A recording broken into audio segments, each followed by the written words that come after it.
অবৈধ নির্বাচন, লোক দেখানো নির্বাচন, মানুষ দেখানো নির্বাচন, মানি না, মানব না। প্রহসনের নির্বাচন, আপনারা কেউ যাবেন না। আমি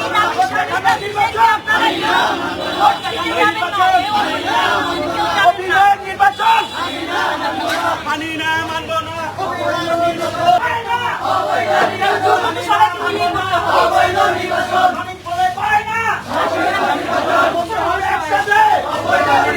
কোনো অবৈধ নির্বাচন আছে? অবৈধ নির্বাচন আছে? নির্বাচন তৃণমূল নির্বাচন,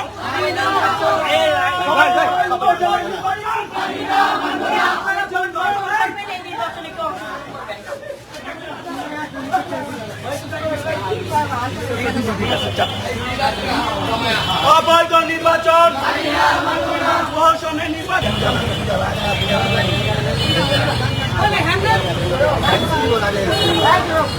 অবৈধ নির্বাচন, অবৈধ নির্বাচন, জেলা নির্বাচন। পরিষ্কার কথা।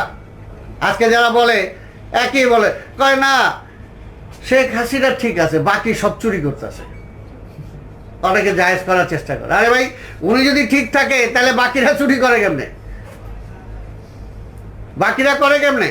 তো কাজে এখন সব কিছু বাদ দিয়ে একটা হলো যে আমরা বলি যে ক্ষমতার জন্য লড়াই করতেছি না, কিন্তু আবার ক্ষমতা না পাইলে এই আধিপত্যবাদী শক্তিকে হটানোও যাবে না, এবং সেটার জন্য দরকার সবাই একসাথে আসা এবং একটা জায়গায় আসা।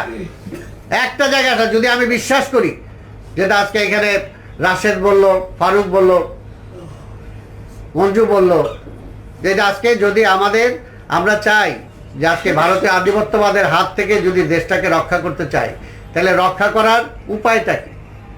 উপায়টা হলো যে আজকে আধিপত্যবাদী শক্তির পক্ষে তাদের সমর্থন নিয়ে আজকে যারা ক্ষমতায় আসছে তারা জনগণের সমর্থন নিয়ে আসে নাই।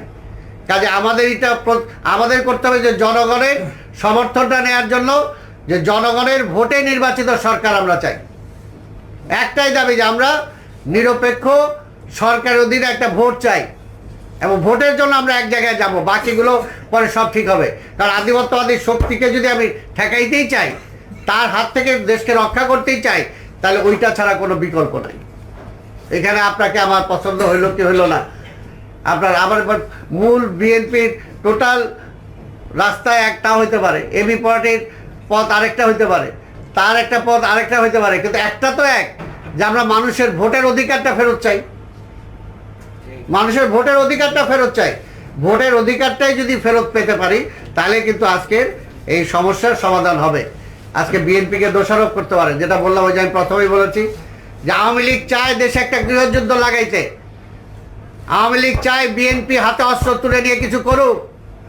অস্ত্র তোলার আগেই অস্ত্রের মামলা দিচ্ছে, গাড়ি জ্বালানোর আগেই গাড়ি পোড়ার মামলা দিতেছে। আজকে মহাসচিবের নামে আজকে সিটি কর্পোরেশনের গাড়ির ভাঙা পোড়ার মামলা আজকে তার বিরুদ্ধে দিচ্ছে। অর্থাৎ আমরা এটা করতেছি না, তারপরেও মামলা দিতেছে। আবার তারা চায় সেটা, যেটা ৭২ থেকে ৭৫ যখন তারা করছিল, সেটা যে সকল রাজনৈতিক দল নিষিদ্ধ করে দিয়েছিল বাকশাল, তখন বাধ্য হয়ে যারা রাজনীতি করতে চাইছে তারা আন্ডারগ্রাউন্ড পলিটিক্সে চলে গেছে এবং হাতে অস্ত্র তুলে নিছে। অনেকে জিয়াউর রহমানের সমালোচনা করেন। জিয়াউর রহমানের ওয়ান অফ দ্য কি বলবো, সবচেয়ে ভালো যেটা সাকসেস, যে রাজনীতি শেষ করে দিয়েছিল সেই সময় আওয়ামী লীগ, সেই রাজনীতিটা ফিরে আনছিলেন। যারা আন্ডারগ্রাউন্ড পলিটিক্সে চলে গেছিলেন, হাতে অস্ত্র তুলে দিয়েছিলেন, সেই আন্ডারগ্রাউন্ড পলিটিক্সকে তিনি শেষ করে দিয়ে তাদেরকে পার্লামেন্টে নিয়ে আসছিলেন। তোয়া সাহেবের মতো লোককে পার্লামেন্টে নিয়ে আসছিলেন। তাই কাজে বিএনপি এখনও গণতান্ত্রিক দল। বিএনপিকে গণতন্ত্রকে প্রতিষ্ঠা করার জন্যই, ভোটের অধিকার প্রতিষ্ঠা করার জন্যই আমাদের শত শহীদের পরেও বিএনপি কিন্তু ধৈর্য ধরে যাচ্ছে। কিন্তু বিএনপি এমন না যে সব ছেড়ে দিছে, বা বিএনপি পারতেছে না, করতেছে না। বিএনপি শত উস্কানির মুখেও গণতন্ত্রের জন্য লড়াই করছে, আর গণতন্ত্রের জন্য লড়াই বিএনপি অব্যাহত রাখবে। এই কথাটা মনে রাখবেন, এবং সেখানে সবার দরকার।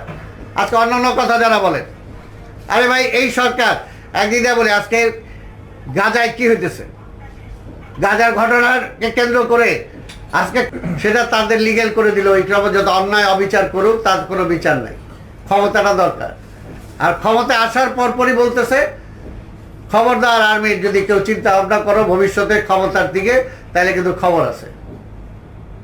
তো এই হলো আজকের আওয়ামী লীগ জোর করে ক্ষমতায় আসার পরে এখন দেশ থেকে সবকিছু তারা গণতন্ত্র বলেন, ভোটের অধিকার বলেন, সবকিছু শেষ করে দিতেছে। এবং এইগুলো যে শেষ করতেছে, এর মধ্যেও কিন্তু বিএনপি গত 15-18 বছর বিএনপি কিন্তু লড়াই করেই যাচ্ছে।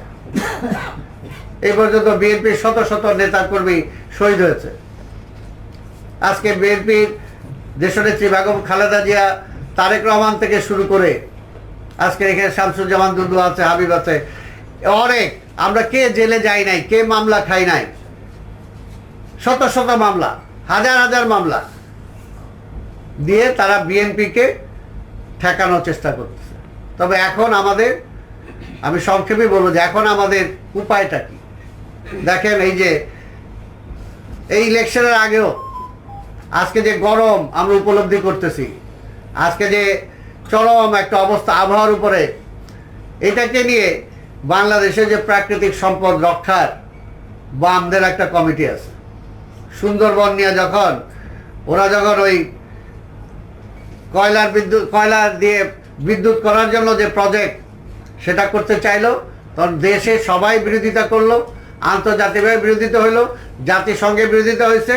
তো সেই সময় এই তেল গ্যাস রক্ষাকারী যে কমিটি, কি নাম আমি জানি না এক্স্যাক্টলি, জাতীয় এই রক্ষা কমিটি, জাতীয় বিদ্যুৎ, সেই সময় তাদের সেই আন্দোলনটাকে সমর্থন করে বিএনপি একটা সমর্থন দিলাম, আমরা প্রেস রিলিজ দিলাম, তাতে অনেকের হাতে ঘা লেগে গেল। এর জন্য বিষয়টা বুঝতে হবে যে আজকের একটা আন্দোলন যদি সফল করতে হয় বাংলাদেশে, যে কোনো আন্দোলন বলেন, বর্তমানে সাধারণ মানুষের নেতৃত্ব দিচ্ছে বিএনপি, সাধারণ মানুষের নেতা হইল বেগম খালেদা জিয়া, তারও বর্তমানে তারেক রহমান। কাজে বিএনপিকে বাদ দিয়ে কোনো আন্দোলন সফল করা যাবে না বাংলাদেশে, আর সেটার জন্য তারেক রহমানকে বাদ দিয়েও করা যাবে না। আজকে যারা বলে যে তারেক রহমান দরকার নাই, বিএনপি দরকার নাই, তারা মূলত, আমি বলবো যে মূলত আজকে আধিপত্যবাদী শক্তিকে ক্ষমতায় টিকে রাখার জন্যই তারা কাজ করছে। কয়টা আমরা বাংলাদেশে এটার জন্য আমরা করতে পারছি। আজকে এই সরকার একদিকে গাজার কথা বলে, আরেকদিকে ইসরায়েলের প্লেন বাংলাদেশে আসে, যেটা বাংলাদেশে এই প্রথম দেখা গেছে যে পাসপোর্ট থেকে, যেটা আগে ছিল কোন অবস্থাতে ইসরায়েলের একে সিল দেওয়া ছিল, কোনোভাবে ইসরায়েল যাওয়া যাবে না, তার জন্য ভিসাও পাওয়া যাবে না, সেটা